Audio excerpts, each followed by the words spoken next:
Pagi ini kita akan belajar sebuah perenungan yang terambil dari firman Tuhan yang saya kasih judul pinjaman. Saudara pernah minjem? Kalau bahasa yang agak kasar itu ngutang gitu saudara ya. Iya, tidak enak ya kalau utang tuh ya. Pinjam aja saudara ya, pinjaman. Itu ada gambarnya salaman gitu saudara. Kalau sudah salaman itu yang diberi pinjaman pasti senyum, betul ya. Yang dapat pinjaman pasti seneng. Yang memberi juga rela gitu ya, lega. Jadi pakai salaman gitu. Setelah apa yang dipinjam itu diterima, kita harus sadar saudaraku, bahwa itu adalah apa saudara? Pinjaman. Coba katakan. Nah, kalau pinjaman berarti harus pada waktunya. Ada orang yang pinjam tapi lupa atau pura-pura lupa mengembalikan. Ada, termasuk saya, saudaraku ya. Kadang-kadang saya lupa bahwa ini barang pinjaman gitu ya. Saudara, tubuh saudara itu pinjaman loh. Nanti kalau waktunya tiba, diambil sama Tuhan, selesai. Gitu ya.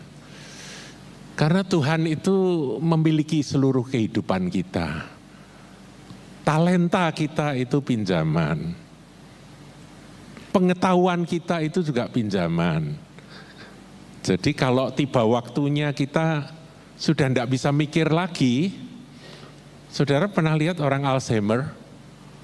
Alzheimer itu dijauhkan kiranya. Saya minta sama Tuhan, Tuhan sebelum Alzheimer itu datang dalam hidup saya atau tidak perlu datang dalam hidup saya tak pulang terlebih dahulu. Bikin susah orang lain saudara. Orang yang Alzheimer nggak masalah saudara. Tapi orang lain yang bermasalah saudaraku ya. Kita jangan mau kena Alzheimer saudara. Nanti kita berdoa ya, Tuhan hindarkan aku dari Alzheimer. Tahu Alzheimer saudara? Tahu nggak? Pikun itu gimana reaksinya? Kalau orang pikun itu ya sudah lupaan, semua lupa. Punya utang juga lupa saudaraku ya. Enak sebetulnya untuk orang pikun. Bagi yang pikun itu dia tidak ada masalah. Dia kayak bayi saudaraku ya, nggak ngerti apa-apa. Istrinya sendiri dia juga lupa, anaknya dia juga sudah lupa gitu ya. Itu namanya orang Alzheimer. Jadi kita ini sebetulnya harus sadar saudaraku seperti judul yang akan kita renungkan. Bahwa segala sesuatu adalah apa saudara? Pinjaman. Nah itu kalau itu masuk nanti sikap kita berbeda. Sikap kita akan berubah. Ya kita lihat sekarang janji Tuhan dulu. Ini janjinya luar biasa saudara. Next. Ada janji Tuhan saudaraku dan janjinya luar biasa. Itu tertulis di dalam Lukas 11 ayat 9 sampai 12. Tetapi juga tertulis di dalam Matius 7 ayat yang ke-7 sampai yang ke-11. Sama saudaraku. Kata-kata mungkin sedikit beda, tapi intinya sama dalam Matius 7 ayat yang ke-7 sampai 11. Nanti saudara bisa bandingkan. Saya bacakan saudaraku ya, ini janji yang luar biasa. Oleh karena itu, aku berkata kepadamu, baca sama-sama, mintalah, maka akan diberikan kepadamu. Baca sama-sama, carilah, maka kamu akan mendapat. Ketoklah, maka pintu akan dibukakan bagimu.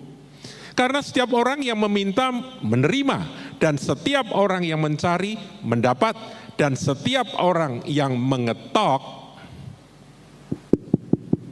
baginya pintu dibukakan. Bapak manakah di antara kamu jika anaknya minta ikan daripadanya, dari bapak itu anak minta ikan, akan memberikan ular kepada anaknya itu ganti ikan. Ular di sini ular beracun yang masih hidup, saudaraku ya. Saudara jangan bayangkan dengan orang-orang yang suka daging ikan ular gitu ya, daging ular, nanti bisa kacau tafsirnya. Jadi anak minta ikan dikasih ular yang beracun. Gak mungkin bapak itu memberikan yang seperti itu. Atau jika ia minta telur, anak itu minta telur, yaitu makanan yang berprotein tinggi itu, akan memberikan kepadanya kalajengking yang hidup dan menyengat, beracun, saudaraku, menyakitkan. Gak mungkin, saudaraku. Nah, itulah pengajaran yang merupakan janji Tuhan kepada kita umat kepunyaannya. Nah, saudara juga jangan salah tafsir. Nanti berkata, loh daging ikan sama daging ular tuh enak daging ular lah, itu ngeyel, saudaraku ya. Saya nggak maksudkan ke sana. Demikian juga, nah itu di Beijing itu orang beli itu kalajengking yang digoreng itu katanya rasanya enak. Ya enggak gitu, saudaraku. Yang maksudkan sengatnya dan bisanya. Itulah yang tidak mungkin bapak itu memberi pada anaknya. Nah, saudara, janji ini luar biasa kalau kita bandingkan dengan Matius 7 ayat 7 sampai 11 tadi, itu persis sama, saudara, persis sama. Ya, next. Tapi kalau kita baca mulai ayat sebelumnya, nah ini pentingnya kita membaca perikop demi perikop. Kalau kita baca satu ayat comot keluar kemudian ditafsir bisa berbahaya. Bahkan satu perikop dibandingkan dengan perikop yang lain yang ada di dalam Alkitab.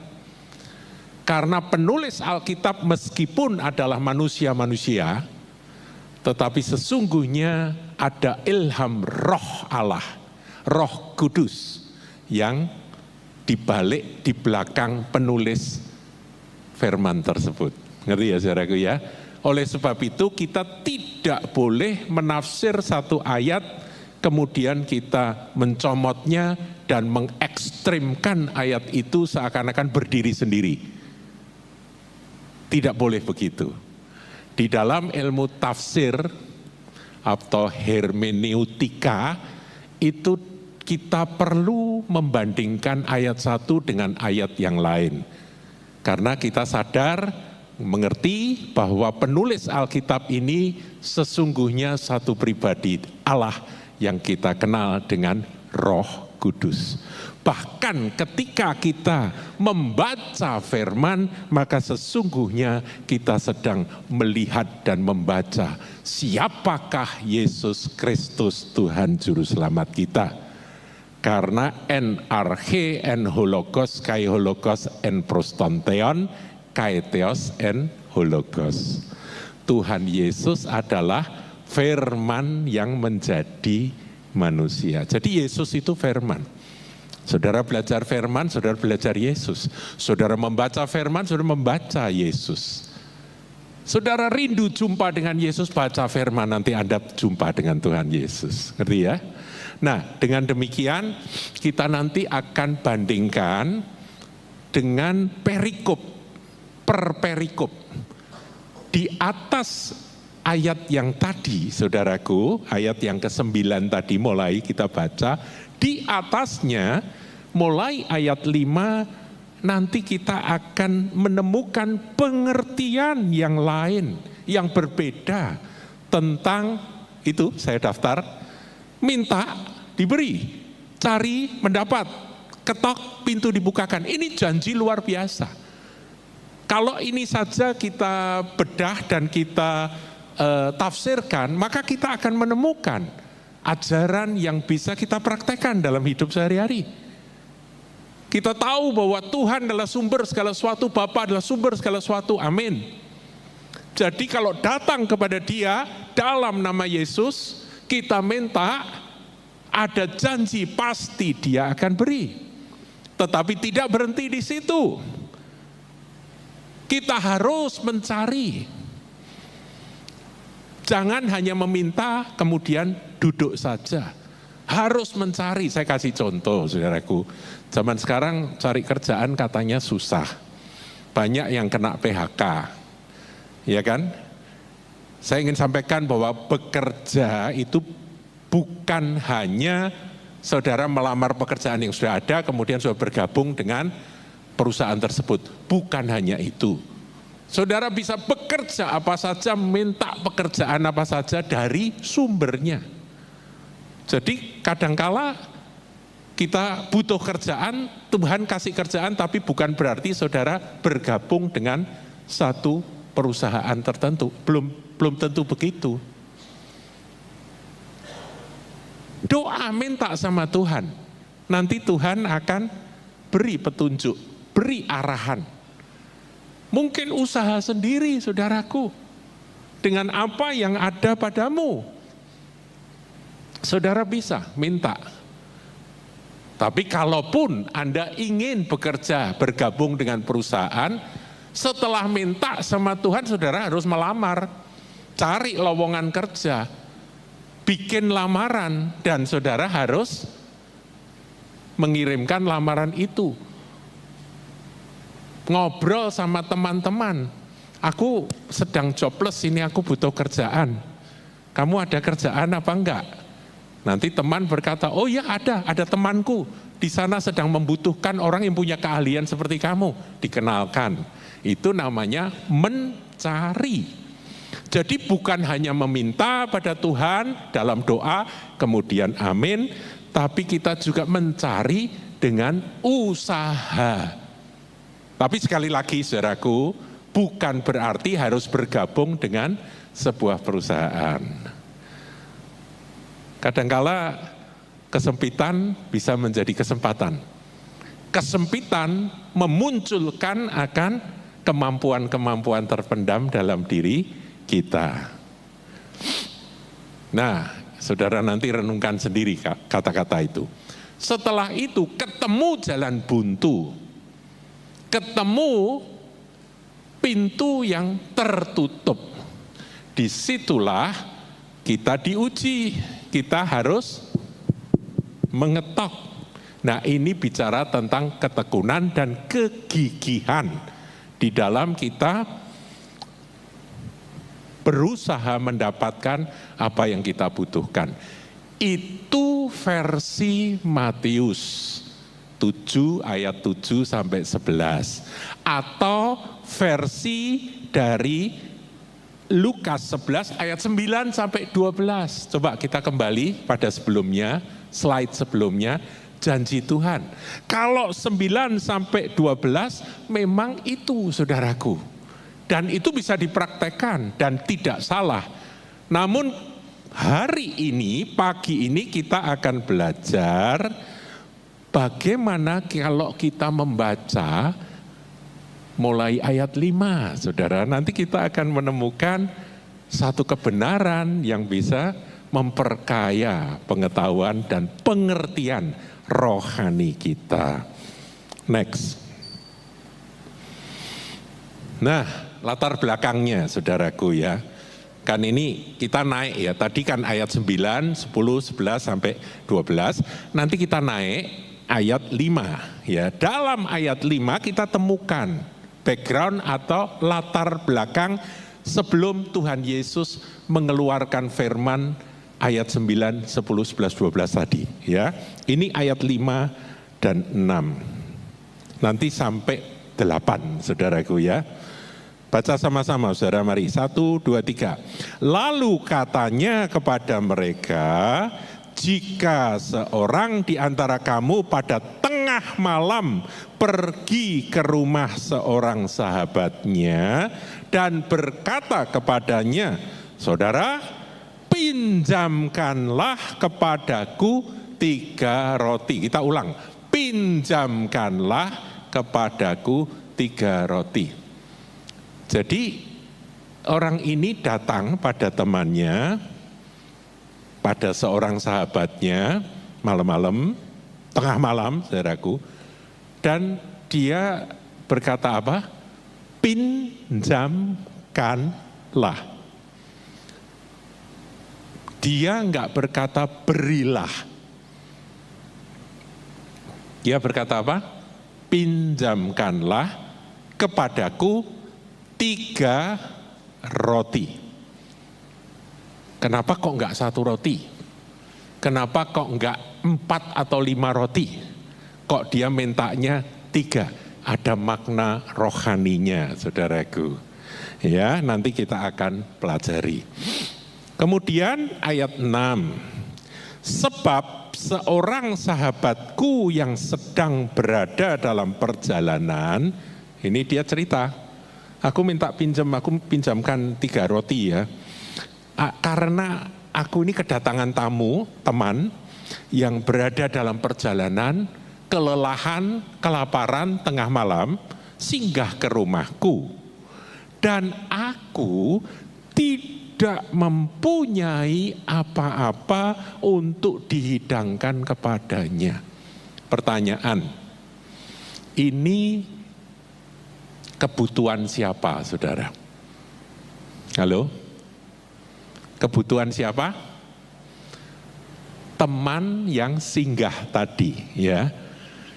Tapi juga kebutuhan dia, karena dia mau menghidangkan sesuatu, dia buka lemari, dia buka semua tempat perbekalan, enggak ada roti. Ini teman lapar, kelelahan dan kelaparan. Terus bagaimana? Ingat, tetanggaku, sahabatku yang itu, dia punya stok roti yang cukup banyak. Mungkin toko roti, gitu ya saudaraku ya. Kemudian berlari ke rumah teman tadi, ke rumah sahabat tadi. Karena ada tamu yang datang. Kira-kira latar belakang ceritanya seperti itu. Karena aku nggak punya apa-apa. Nah, jadi kalau yang warna itu kita baca, saudara ya, yang warna kuning sama warna hijau, coba kita baca. 1, pinjamkanlah. 2, 3 roti. Kemudian ketiga, tidak mempunyai apa-apa. Nanti poin-poin ini akan kita renungkan untuk kita menangkap pengajaran yang Tuhan Yesus berikan. Ilustrasi yang Tuhan Yesus berikan ini akan kita tangkap, saudaraku.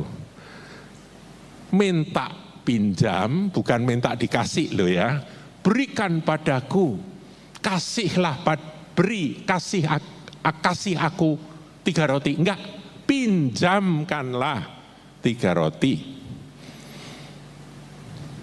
Karena aku tidak punya apa-apa untuk temanku yang dalam perjalanan, yang singgah ke rumahku, yang kelaparan.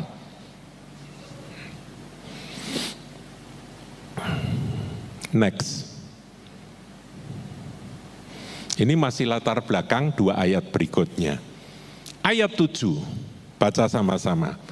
Masakan ia yang di dalam rumah itu akan menjawab, jangan mengganggu aku, pintu sudah tertutup dan aku serta anak-anakku sudah tidur.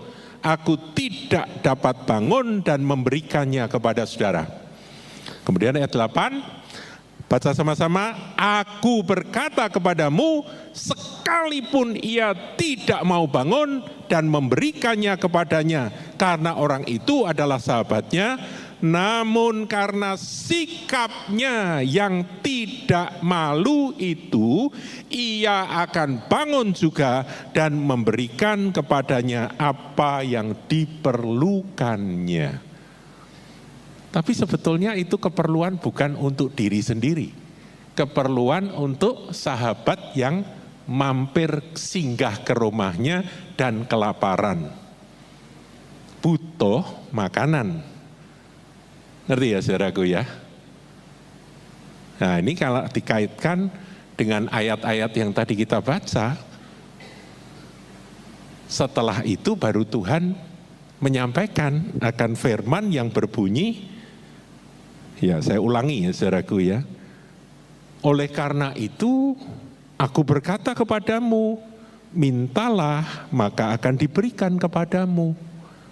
Minta pinjam saudaraku, bukan minta untuk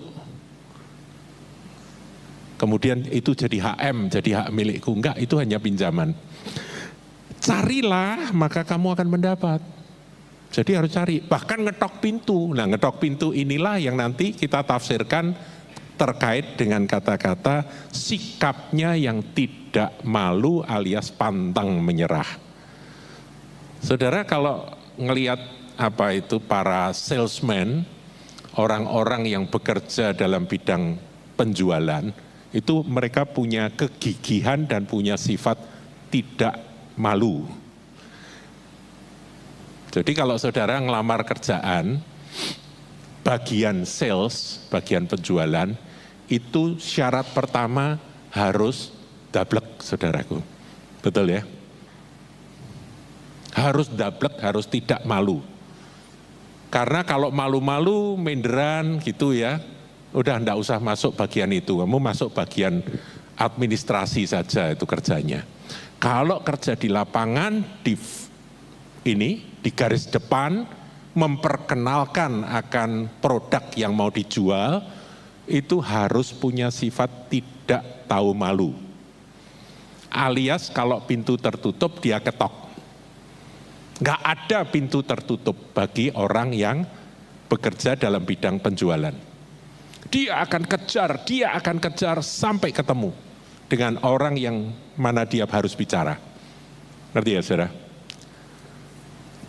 Nah inilah yang dijadikan ilustrasi oleh Tuhan.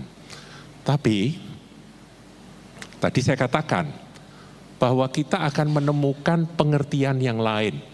Dari sekedar itu untuk diriku.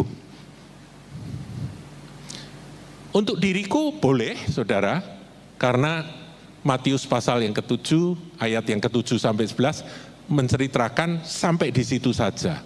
Jadi kalau saudara ada kebutuhan, minta pada Tuhan. Sah, benar.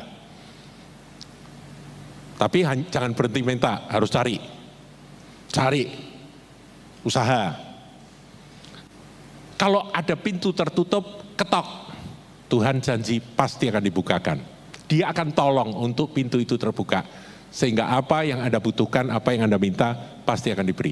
Tapi di dalam Injil Lukas dijelaskan, saya tidak mempertentangkan Matius dan Lukas. Dua-duanya bisa dipakai saudaraku. Tetapi dalam Injil Lukas ini kita belajar secara lebih luas lagi. Karena ilustrasi yang Tuhan Yesus berikan, itu adalah ilustrasi dia tidak butuh apa-apa, kemudian ada sahabat datang ke rumahnya dalam kondisi lelah, disambut, haus, dikasih minum, ada air, tapi dia butuh makan, dia butuh roti.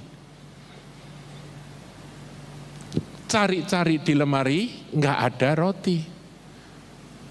Di gudang juga enggak ada bahan makanan. Akhirnya apa saudaraku? Pergilah dia ke sahabat yang punya roti. Nah ini dipakai oleh Tuhan sebagai ilustrasi bagaimana kita meminta, kita mencari, dan kita mengetok. Ini pengertian yang lebih luas di dalam Injil Lukas. Nanti saudara bandingkan ya antara Lukas dan Matius. Kalau Matius berhenti sampai di situ dan itu bisa dipakai juga. Tetapi kita akan belajar yang ini. Nah, jadi latar belakangnya seperti itu. Sekarang kita kupas, saudara.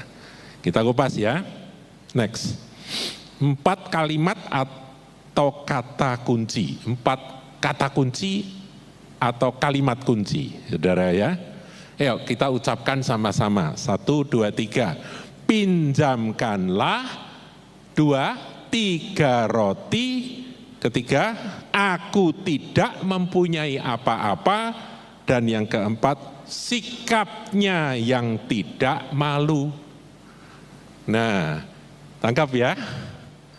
Pinjamkanlah 3 roti. Terus yang ketiga, aku enggak punya apa-apa. Dan sikapnya yang tidak malu. Sekali lagi saudaraku, biar nanti keluar dari sini kalau ditanya, tadi belajar firman apa?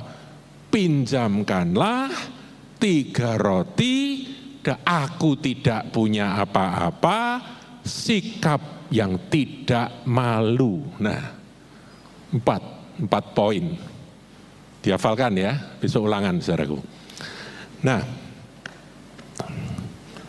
Lukas 11 ayat 6.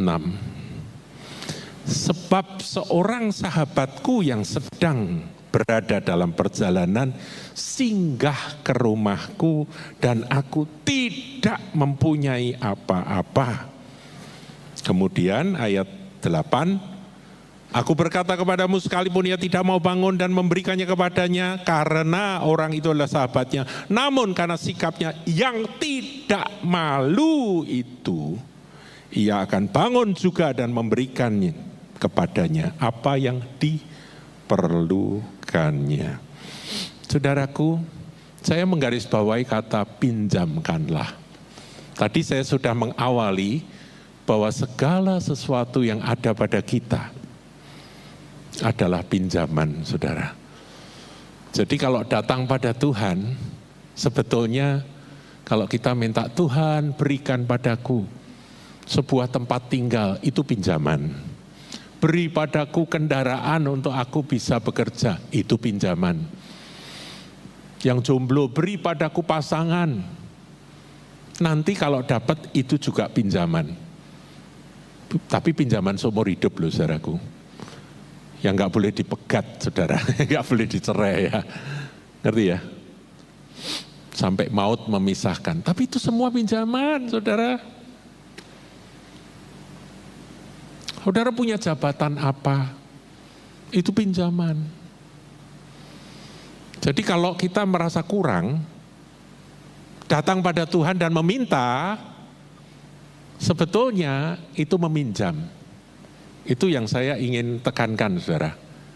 Makanya judul firman pada pagi hari ini adalah pinjaman.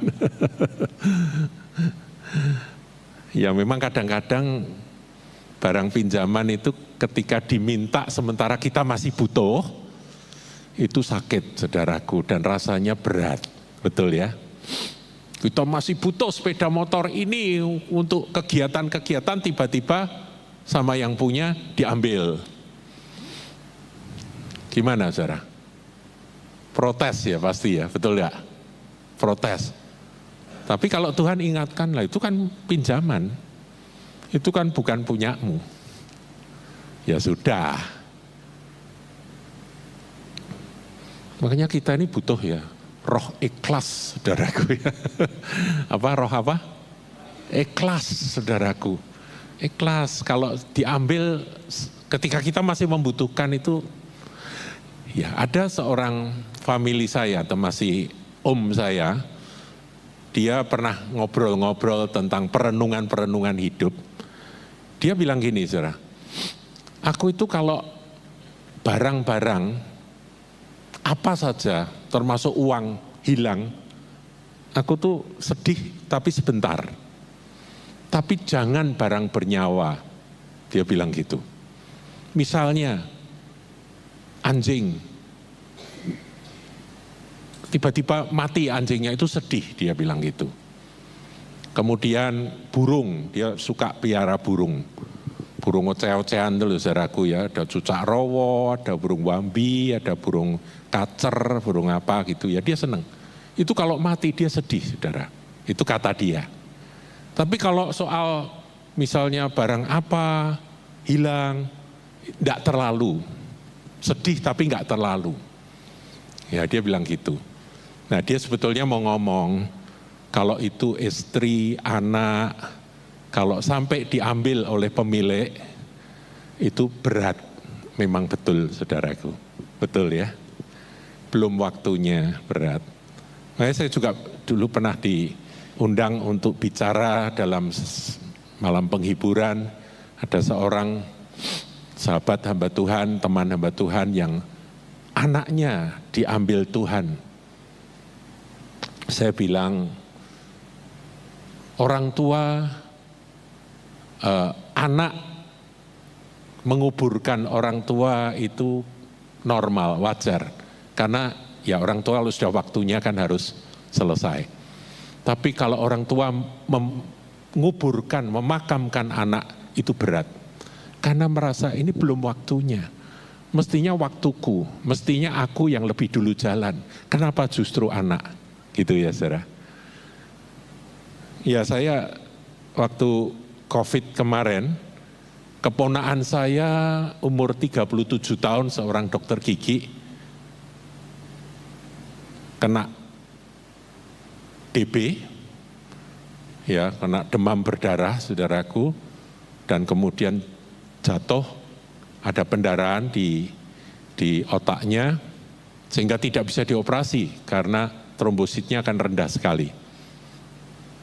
Keponakan saya ini seorang dokter gigi, istrinya dokter umum saudaraku. Dan nunggu berdoa, saya ikut berdoa, saya juga sedih sekali mendengar berita itu.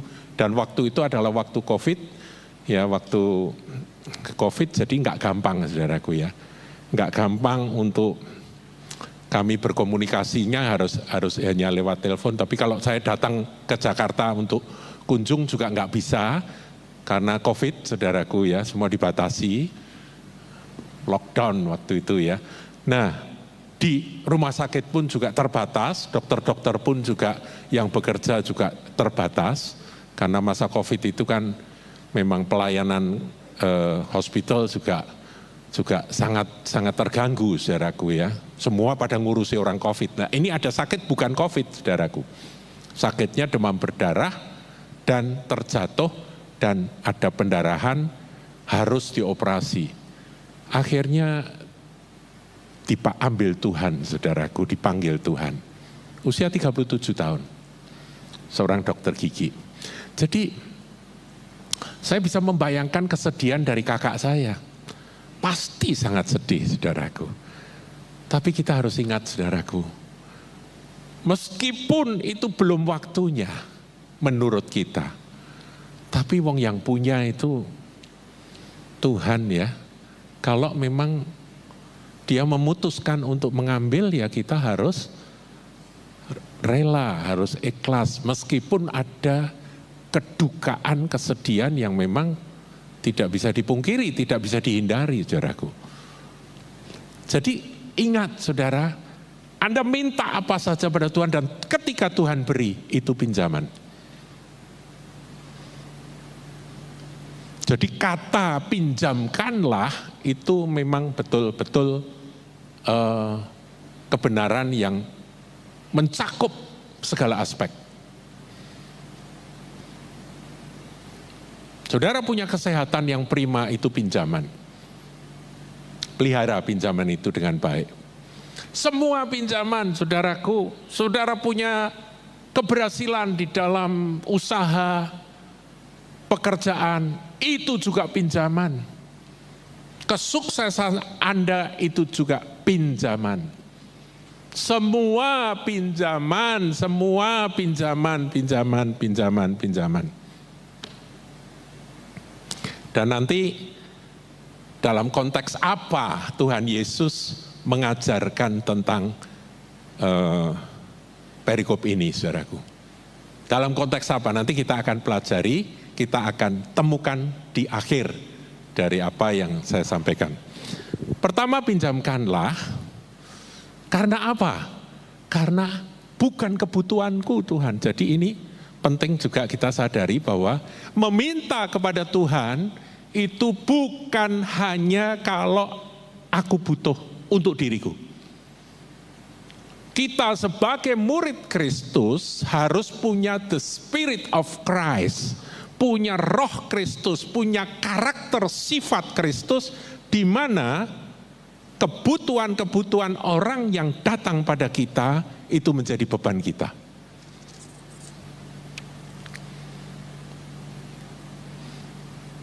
Orang yang dipimpin oleh Roh Yesus, oleh Roh Kudus, itu akan menyadari kebutuhan-kebutuhan yang Tuhan izinkan datang, itu harus kita bawa kepada Tuhan.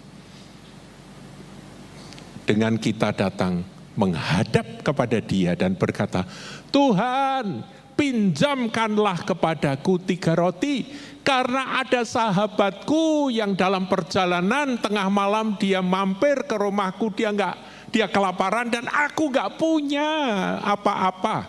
Nah saudaraku, aku tidak mempunyai apa-apa, pinjamkanlah kepadaku 3 roti. Kenapa 3? Karena manusia itu terdiri dari 3 unsur. Ada tubuh yang butuh roti. Roti apa? Roti beneran gitu loh saudaraku. Nyebut merek nanti tidak boleh saudaraku ya. Benar-benar butuh roti. Yang dimakan saudaraku karena perutnya lapar. Makanya Tuhan Yesus berkata ketika dia ngajar 5.000 orang datang, laki-laki, tambah perempuan, tambah anak, entah 10.000, entah berapa. Tuhan lihat, kelaparan semua. Kamu harus beri mereka makan. Nah, tapi murid-murid kan berkata, kami nggak punya. Uang di kas itu nggak cukup Tuhan. 200 dinar nggak cukup untuk memberi makan semua itu. Mau beli roti juga beli di mana? Sudah pada tutup toko roti. Bingung mereka. Murid-murid bingung. Tuhan bikin mujizat. Tapi itu kebutuhan siapa, saudara? Kebutuhan orang lain. Kalau saudara dan saya punya Spirit of Christ, maka kita akan peka terhadap kebutuhan orang lain. Dan kita akan datang kepada Tuhan dan berkata, pinjamkanlah kepadaku 3 roti. Jasmani, jiwani itu pendidikan, saudaraku. Jiwani itu penghiburan. Hal-hal yang menyangkut jiwa. Orangnya tidak butuh roti makanan, tidak butuh nasi karena sudah kenyang. Tapi pikirannya terganggu. Hatinya sedih. Jiwanya terluka. Nah saudara harus menghibur. Tapi kadang-kadang Anda mau menghibur orang seperti ini enggak gampang. Melayani orang-orang sakit. Maaf kata sakit jiwanya ini enggak gampang. Sakit jiwa itu bukan berarti ODGJ loh saudaraku. Tapi jiwa yang terluka. Tapi itulah perintah Tuhan. Kita melayani orang-orang yang jiwanya terluka ini dengan apa? Dengan kasih. Tapi aku tidak punya kasih untuk ini. Aku tidak punya kesabaran Tuhan. Nah makanya datang pada Tuhan. Minta roti yang kedua. Roti untuk jiwa. Saudara yang sedang melayani orang-orang yang sedang terluka, orang-orang yang luka batin, orang-orang yang gambar dirinya hancur, orang-orang yang aneh begitu ya, itu saudara butuh apa? Butuh roti, yaitu kemampuan dari Tuhan untuk saudara berikan kepada dia, hikmat dari Tuhan untuk saudara bagikan kepada orang yang sakit jiwanya. 3 roti jasmani, betul-betul butuh makan, kasih makan saudaraku. Tidak punya saudara minta nanti Tuhan kasih dari sorga. Loh, mujizat masih terjadi loh saudaraku yang jasmani itu. Kalau saudara sungguh-sungguh berdoa, sungguh-sungguh mencari dan sungguh-sungguh tidak malu mengetok, pasti Tuhan kasih. Saya pernah dengar kesaksian ya, ini mundur tentang jiwa, tentang jasmani saudaraku ya. Ada seorang hamba Tuhan, pada waktu saya belajar melayani, saya pergi ke kotanya, saya ketemu dengan hamba Tuhan itu punya satu sekolah Alkitab, saudaraku ya. Dan di sekolah Alkitab itu ya hidup dengan iman, biasa Pentakosta, saudaraku ya. Pokoknya semua hanya demi iman. Dia cerita, satu hari Pak, Saya sedang mengajar, kami kedatangan tamu. Tamunya banyak. Waktu makan malam, nggak ada nasi. Lauk masih ada, nasinya yang habis. Kemudian dia bilang, ayo masak nasi. Beras habis Pak. Beli, uang habis Pak. Bingung dia. Disitulah saudaraku datang pada dia. Minta ketok. Sudah cari, nggak ada, ketok pintu. Pintu surga. Dan benar, hamba Tuhan itu berkata, nasi yang masih sisa, oh ada di dandang masih ada, tapi hanya cukup untuk 2-3 piring Pak. Tamunya belasan saudara. Plus anak-anak, murid siswa sekolah Alkitab, jadi puluhan. Nah, terus harus bagaimana? Menurut cerita dari hamba Tuhan ini, saya nangis di hadapan Tuhan, saya berseru. Dia berkata, panasi yang ada itu. Dipanasin, kemudian dia datang, dia pegang atasnya, jadi belum panas banget, saudaraku ya, baru awal dipanasin, dia pegang atasnya dan dia berseru kepada Tuhan. Dan waktu dibuka penuh. Jadi yang begini-begini masih berlaku, saudaraku ya. Nggak selalu dengan cara seperti itu. Tapi hal-hal semacam itu Tuhan bisa lakukan. Saya pernah dengar kesaksian di mana bagi-bagi untuk untuk Natal, ya, Natal di Mozambik itu Hedy Baker, Natal di wilayah Mozambik sana, itu orang-orang pada datang, jumlah yang datang lebih dari yang disediakan. Kemudian dia berdoa, dan roti yang tersedia melipat ganda dengan otomatis, saudaraku. Jadi yang begini-begini kesaksian itu masih ada. Jadi saudara jangan khawatir. Kita punya Tuhan yang tidak berubah. Jasmani ada kebutuhan, saudara punya Tuhan yang tak terbatas. Yang kedua, jiwani. Sudah merasa, tidak mungkin, tidak mampu aku melayani orang seperti ini. Tuhan akan berikan hikmat, Tuhan akan berikan kemampuan, Tuhan akan beri kesanggupan Anda, kesabaran untuk melayani. Roti yang kedua. Roti yang ketiga rohani, saudaraku. Oh, saudara ngadepi orang dirasuk setan. Engkau butuh urapan untuk ngusir setan. Berserulah, Tuhan aku tidak punya apa-apa.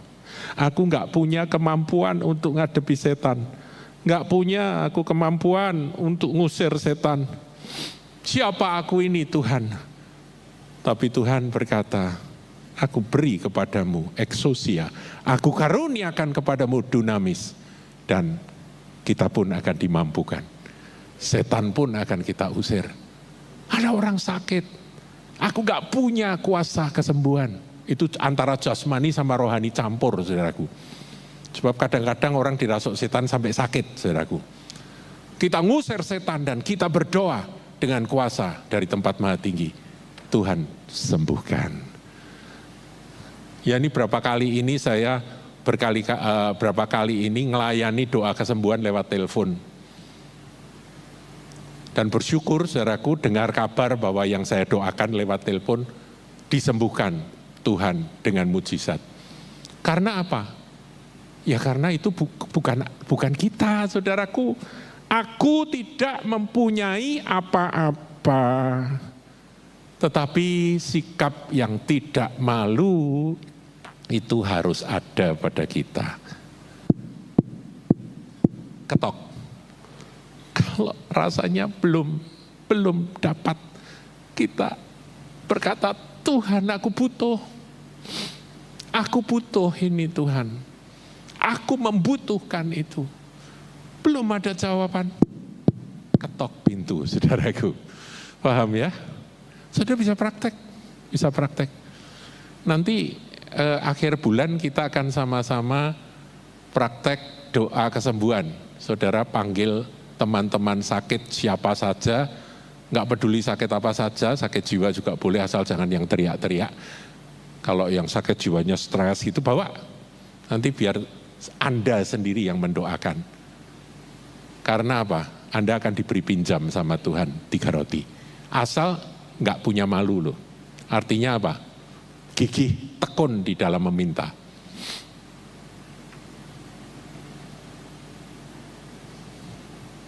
Paham ya? Coba kita ulang 4 poin ini.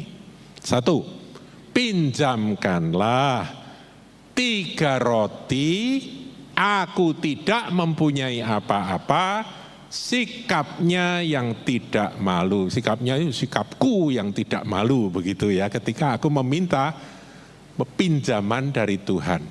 Tapi kalau saudara sudah melihat hasilnya, saudara harus sadar itu barang pinjaman. Jadi ada orang yang diurapi Tuhan, urapan itu juga pinjaman, saudaraku. Jangan merasa bahwa itu adalah milikmu, melekat padamu. Enggak, itu pinjaman, saudaraku. Makanya kita enggak heran ya, ada orang yang dipakai Tuhan, 1 musim setelah itu selesai, kita cari orang itu, minta dia doakan, kok enggak manjur lagi doanya gitu ya. Kok sakit kok enggak sembuh, padahal dulu doanya jos banget gitu ya. Ya karena pinjaman, saudaraku. Ketika pinjaman itu diambil sama Tuhan, ya sudah. Sama yang ngasih pinjaman ya, sama yang punya. Jadi itu semua adalah barang pinjaman, saudaraku. Nah sekarang yang terakhir. Sebenarnya apa sih yang diminta? Ayat 13 dari Lukas 11 kita baca, saudara. Mari ya. 1, 2, 3. Jadi jika kamu yang jahat tahu memberi pemberian yang baik kepada anak-anakmu, apalagi Bapamu yang di sorga, Ia akan memberikan Roh Kudus kepada mereka yang meminta kepadanya. Dijamin pasti. Tapi Roh Kudus yang Dia berikan pada kita bukan untuk kita pakai semau-maunya. Roh Kudus adalah satu pribadi. Tetapi Tuhan menjamin ketika hati kita rindu untuk dipakai Tuhan, menggenapkan akan apa yang Dia perintahkan. Di dalam aku memberitakan Injil, aku butuh pengurapan Roh Kudus. Dalam aku mendoakan orang sakit, aku butuh urapan Roh Kudus, kuasa Roh Kudus. Di dalam aku menghadapi akan kesulitan terhadap orang-orang yang luka jiwanya, aku butuh kuasa Roh Kudus. Kalau Anda punya prinsip seperti itu, dan ini sekedar pinjaman, jadi jangan sok hebat. Saudara, kalau barang pinjaman itu kita apa berani kemelinti, saudara, maaf ya. Saya pergi ke pesta, saya enggak punya jas. Saya dipinjemi jas, bagus jasnya. Dasinya dipinjemi, dasi bagus. Ya ada bangganya, ya ada. Ada senengnya, ya seneng, betul ya. Tapi karena itu barang pinjaman, ya mestinya selain kita hati-hati jangan sampai kalau nanti pas makan kena siram saus gitu ya, barang pinjaman nih saudaraku ya, mahal lagi. Tapi kita pun juga sadar diri. Aku bisa tampil wow begini ini cuma pinjaman gitu loh. Jadi antara kita seneng ya seneng, antara kita bahagia ya bahagia, karena aku bisa tampil dengan jas dan dasi yang bagus, ya enggak apa-apa saudaraku, sah-sah saja. Saudara berbahagia karena itu, namun saya ingin sampaikan bahwa Anda tetap harus sadar bahwa jas ini adalah pinjaman. Rodok ra enak ngomongnya ya. Ayo pinjaman, 1, 2, 3. Pinjaman. Bukan hanya urusan jas, bukan hanya mobil, bukan hanya sampai pada orang-orang yang dekat dengan saudara. Itu pinjaman. Sampai tubuhmu sendiri, pengetahuan yang ada dalam dirimu, semua pinjaman. Karena kita hidup dalam kesementaraan. Apa toh sebetulnya yang diminta 3 roti itu? Roh Kudus. Tanpa kuasa Roh Kudus kita nggak bisa jadi berkat. Kita nggak bisa melayani. Haleluya. Saya berharap saudara paham dengan ilustrasi yang Tuhan berikan, dengan firman yang seringkali kita terlalu menekankan pada versi Matius dan berhenti di sana. Sekarang kita perluas, kita masuk pada hal yang lebih mendalam, pengertian yang berbeda. Haleluya.